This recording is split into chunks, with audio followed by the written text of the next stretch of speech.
ndax noonu la yàlla tërale ci alquran qul a'udhu bi rabbil falaq min sharri ma xalaq wa min sharri ghasiqin idha waqab wa min sharri naffathati bil uqad wa min sharri hasidin idha hasad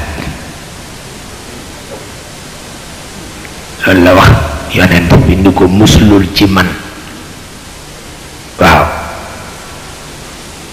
ci fiqu subaab ya ca topp yépp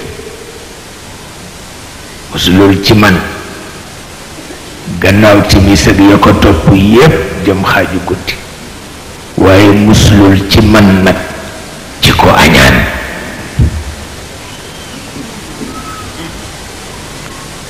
ko añaan ba añaan ga jógloo ko muslul gaaw ca kooka ndax la mu mënul amul mara day tàll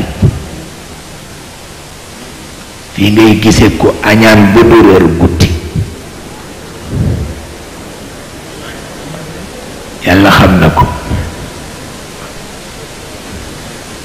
añaan ba du reer guddi waaye fii ngay gise it ku baax